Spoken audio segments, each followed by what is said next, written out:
ನಿಮ್ಮ ಹಳೆಯ ಚಿನ್ನದ ಒಡವೆನ ಅಧಿಕ ಬೆಲೆಗೆ ಮಾರಬೇಕೆ? ಆಟಿಕಾಗೆ ಕಾಲ್ ಮಾಡಿ 8880 ಅಟ್ಟಿಕಾ ಗೋಲ್ಡ್ ಕಂಪನಿ.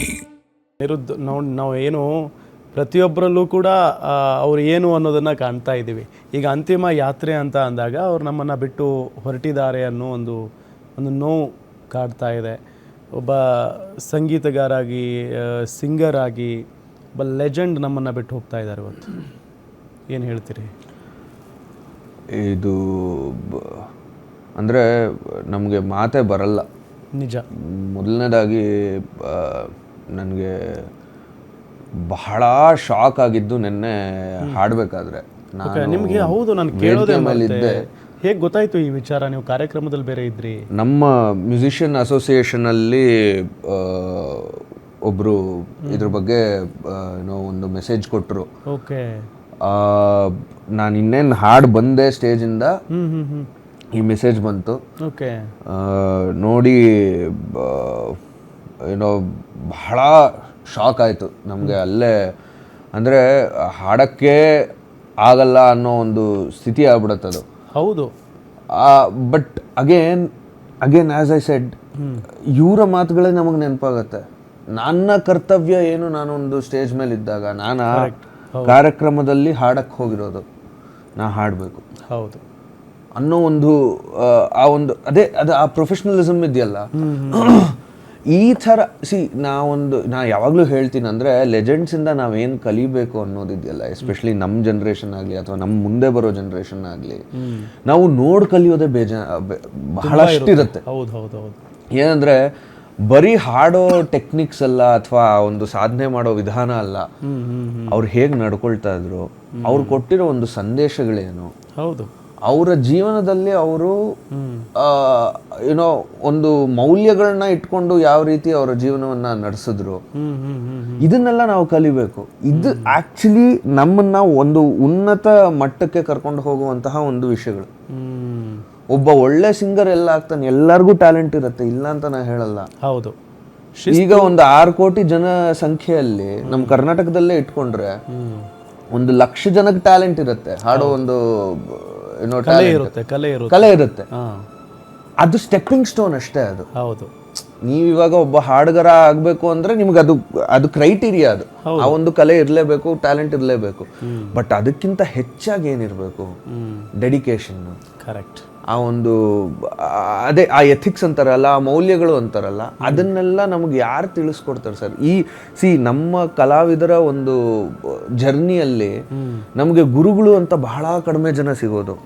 ಯಾಕಂದ್ರೆ ನಿಮ್ಗೆ ಯಾವುದೇ ಬೇರೆ ಕೋರ್ಸ್ ಮಾಡಿ ನಿಮ್ಗೊಂದು ಇನ್ಸ್ಟಿಟ್ಯೂಷನ್ ಇದೆ, ನಿಮ್ಗೆ ಅದಕ್ಕೆ ಒಂದು ಏನೋ ಗೈಡ್ ಲೈನ್ಸ್ ಇದೆ, ಈ ತರ ಹೋದ್ರೆ ಈ ತರ ಆಗತ್ತೆ, ಇದು ನೆಕ್ಸ್ಟ್ ಸ್ಟೆಪ್, ಇದು ಹಿಂಗೆ ಹೋಗ್ಬೇಕು ಅಂತ. ಎಸ್ಪೆಷಲಿ ನಮ್ಮ ಒಂದು ಫೀಲ್ಡ್ ಅಲ್ಲಿ ನಮ್ಗೆ ಗೈಡ್ ಲೈನ್ಸ್ ಇಲ್ಲ, ಫಾರ್ಮುಲಾ ಇಲ್ಲ. ಇದಾದ್ಮೇಲೆ ನೆಕ್ಸ್ಟ್ ಏನ್ ಮಾಡೋದು ಅಂದ್ರೆ ಅಲ್ಲಿ ಏನು ಇಲ್ಲ, ಅಂದ್ರೆ ಒಂದು ಸ್ಟ್ರಕ್ಚರ್ಡ್ ವೇ ಅನ್ನೋದಿಲ್ಲ. ಬಟ್ ಇದರಲ್ಲಿ ನಮಗೆ ಹೇಳ್ಕೊಡೋರು ಯಾರು? ಕರೆಕ್ಟ್. ಜಾನಕಮ್ಮನವರು ಕೂಡ ಯಾವುದೋ ಒಂದು ಇಂಟರ್ವ್ಯೂ ಅಲ್ಲಿ ನಿನ್ನೆ ಯಾರದೋ ಜೊತೆ ಮಾತಾಡ್ಬೇಕಾದ್ರೆ ನಾವು ಹೇಳ್ತಾ ಇದ್ರು, ಅವ್ರಿಗೆ ಗುರುಗಳೇ ಇರಲಿಲ್ವಂತೆ ಅಥವಾ ಅವ್ರ ಸಂಗೀತ ಅಭ್ಯಾಸನೇ ಮಾಡಿಲ್ವಂತೆ. ಹೆಂಗೆ ಈ ಲೆವೆಲ್ಗೆ ಒಬ್ಬ ಸಾಧ್ಯ? ಈಗ ಒಂದು ಮಿರಾಕಲ್ ಮಾಡೋ ಕೆಪಾಸಿಟಿ ಯಾರಲ್ಲಿರುತ್ತೆ? ದೈವಾಂಶ ಸಂಭೂತರಲ್ಲಿ. ಕರೆಕ್ಟ್. ಅವರು ಈಗ ಅವರೇ ಬಂದು ನಮ್ಗೆ ಇಷ್ಟೆಲ್ಲ ಹೇಳ್ಕೊಟ್ಟಾಗ ನಾವು ಅದನ್ನ ಕಲಿಬೇಕಾಗಿರೋದು ನಮ್ಮ ಧರ್ಮ, ನಮ್ಮ ಕರ್ತವ್ಯ. ಹೌದು. ಸೊ ಹಾಗಾಗಿ ಇಂಥ ವಿಷಯಗಳನ್ನ ಅವರಿಂದ ನಾವು ಸಾಕಷ್ಟು ಕಲಿಯೋದಿದೆ ಸರ್. ನಿಜ. ನಾವು ಬಹಳಷ್ಟು ಅವ್ರನ್ನ ನೋಡಿ ಕಲಿಯೋದು ಬಹಳಷ್ಟು. ಅವ್ರ ಒಂಥರ ಎನ್ಸೈಕ್ಲೋಪೀಡಿಯಾ ತರ. ಅವ್ರು ಹೇಳ್ತಾ ಇದ್ರಂತ, ಇನ್ನೂ ನಾನು ಕಲಿಯೋದು ತುಂಬಾ ಇದೆ, ನಾನು ಇನ್ನೂ ಕಲಿಯೋದು ತುಂಬಾ ಇದೆ ಅಂತೆಲ್ಲ ಮಾತಾಡ್ತಾ ಇದ್ರು. ಅವರೇ ಇನ್ನೂ ಕಲಿಯೋದಿದೆ ಅಂತ ಹೇಳ್ತಾ ಇರ್ಬೇಕಾದ್ರೆ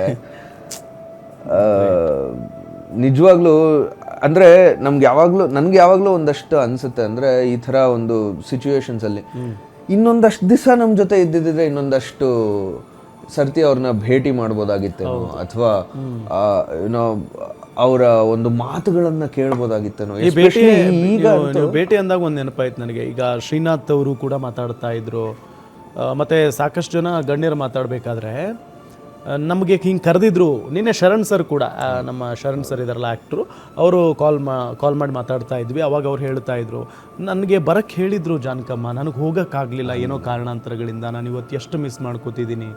ಅಂದರೆ ಯಾರಾದ್ರೂ ಭೇಟಿ ಆಗಬೇಕು ಅಂದರೆ ತಕ್ಷಣ ಭೇಟಿ ಆಗಿಬಿಡಿ, ಆ ಥರ ಹೇಳ್ತಾ ಇದ್ರು. ಹೌದು ಎಸ್ಪೆಷಲಿ ಈಗಂತೂ ನಮಗೆ ಇಷ್ಟೊಂದು ಸೌಲಭ್ಯಗಳು ಇರಬೇಕಾದ್ರೆ ನೋಡಿ, ಅವ್ರಿಗೆ ಇವಾಗ ಫ್ಲೈಟ್ ಇರಲಿಲ್ಲ ಆ ಟೈಮ್ ಹತ್ರ ಇತ್ತು, ಬಟ್ ಬಹಳ ಕಡಿಮೆ ಈ ತರ ಫ್ರೀಕ್ವೆನ್ಸಿ ನನಗೆ ಇವಾಗ ಮುಂಬೈಗೆ ಹೋಗ್ಬೇಕು ಅಂದ್ರೆ ಇವಾಗ ಟಕ್ ಅಂತ ಬುಕ್ ಮಾಡ್ಕೊಂಡು ಇನ್ನೊಂದು 2 ಅವರಲ್ಲಿ ಮುಂಬೈಗೆ ಹೋಗಕ್ಕೆ ಆಗ್ತಾ ಇರ್ಲಿಲ್ಲ. ಹೌದು, ಅವಾಗ ಬುಕ್ ಇದ್ರೂನು ಒಂದ್ 2 ದಿವಸದ ಹಿಂದೆನೋ 3 ದಿವಸದ ಹಿಂದೆನೋ ಅದನ್ನ ಬುಕ್ ಮಾಡಿ ಅದಕ್ಕೆ ಒಂದು ಪ್ರಾಸೆಸ್ ಮಾಡಿ ಎಲ್ಲ. ಅಂಥ ಟೈಮಲ್ಲೇ ಅವ್ರು ಇಡೀ ದೇಶ ಜಗತ್ತು ಸುತ್ತಿ ಎಲ್ಲ ಕಡೆ ಹೋಗಿ ಅವರು ಅದೊಂದು ಅಚೀವ್ಮೆಂಟ್ ಮಾಡಿದ್ದಾರೆ ಅಂದರೆ ನಾವು ಇಂಥದ್ದೆಲ್ಲ ನಾವು ಅವರಿಂದ ಬಹಳಷ್ಟು ಕಲಿಬೇಕು. ಆ್ಯಂಡ್ ಅವರು ಒಂಥರ ನಿದರ್ಶನ ಇವರೆಲ್ಲ ನಮಗೆ. ಅಪ್ಪ ನೀನು ಇವಾಗ ನೀನು ಕ್ರಿಕೆಟ್ ಆಡಿದ್ರೆ ನೀನು ತೆಂಡೂಲ್ಕರ್ ಥರ ಆಡಬೇಕು, ಕ್ರಿಕೆಟ್ ಆಡಿದ್ರೆ ನೀನು ಗವಾಸ್ಕರ್, ನೀನು ಸಿಂಗರ್ ಆದರೆ ನೀನು ಜಾನಕಮ್ಮ ಥರ ಸಿಂಗರ್, ಎಸ್ ಪಿ ಬಿ ಥರ ಸಿಂಗರ್. ಟ್ರೂ. ಎಸ್, ಕೊನೆಯದಾಗಿ ಏನು ಹೇಳಕ್ಕೆ ಬಯಸ್ತೀರಿ? ನಮ್ಮ ಕೊನೆಯದಾಗಿ ಹೇಳ್ಬೇಕು ಅಂದರೆ ಅದೇ ಅವ್ರ ಬಗ್ಗೆ ಮಾತಾಡಬೇಕಾದ್ರೆ ಕೊನೆನೇ ಇಲ್ಲ, ನಿಜ ಅದು. ಒಂದು ಏನಂದರೆ ನಮ್ಮ ಪುಣ್ಯ ಅಷ್ಟೇ ಸರ್. ಹೌದು, ನಾವು ನೋಡಿದ್ದೀವಿ ಅವ್ರ ಮಾತುಗಳನ್ನು ಕೇಳಿದ್ದೀವಿ. ತುಂಬಾ ಅದೃಷ್ಟವಂತರು ನನ್ನ ಲೆಕ್ಕದಲ್ಲಿ. ನಿಜ, ಚಿಕ್ಕ ವಯಸ್ಸಿನಲ್ಲಿ ಅವ್ರ ಲೈವ್ ಹಾಡೋದು ಕೇಳಿದ್ದೀವಿ, ಅವ್ರ ಹಾಡುಗಳನ್ನ ಕೇಳಿದ್ದೀವಿ ಅನ್ನೋದೇ ಒಂದು ಪುಣ್ಯ ಸರ್. ಅದು ಅದಕ್ಕೆ ಬೆಲೆ ಕಟ್ಟಕ್ಕಾಗಲ್ಲ. ಎಸ್, ಅನಿರುದ್ಧ್, ಇನ್ನೊಂದೇನಾದರೂ ಕೊನೆಯದಾಗಿ ಅವ್ರಿಗೋಸ್ಕರ ಒಂದು ಹಾಡನ್ನು ಡೆಡಿಕೇಟ್ ಮಾಡ್ತೀರಾ? ಹಾಂ, ಡೆಫಿನೆಟ್ಲಿ.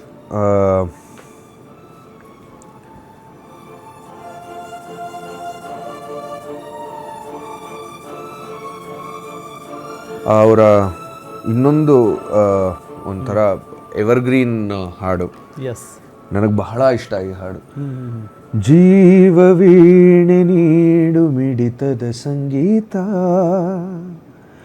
ಭಾವಗೀತೆ ಬಾಳಿನುಲುಮೆಯ ಸಂಕೇತ, ಇಂದು ಮಿಲನದ ಸಂತೋಷ, ಸುಖ ಸಂತೋಷ, ಶುಭ ಸಂದೇಶವೋ, ಜೀವವೀಣೆ ನೀಡು ಮಿಡಿತದ ಸಂಗೀತ, ಓ ಭಾವಗೀತೆ ಬಾಳಿನುಲುಮೆಯ ಸಂಕೇತ. ಎಸ್, ಎಲ್ಲ ಅದ್ಭುತಗಳೇ, ಎಲ್ಲ ಅದ್ಭುತ ಸಾಂಗ್ಗಳೇ. Thank you so much Anirudh, ಇಷ್ಟೊತ್ತು ನಮ್ಮ ಕಾರ್ಯಕ್ರಮದಲ್ಲಿ ಭಾಗಿಯಾಗಿ ಜಾನಕಮ್ಮನವರ ಬಗ್ಗೆ ಅವ್ರ ಜೊತೆಗಿದ್ದಂಥ ಒಂದಿಷ್ಟು ಎಕ್ಸ್ಪೀರಿಯನ್ಸ್ ಹಂಚ್ಕೊಂಡಿದ್ದಕ್ಕೆ ಥ್ಯಾಂಕ್ ಯು ಸೋ ಮಚ್.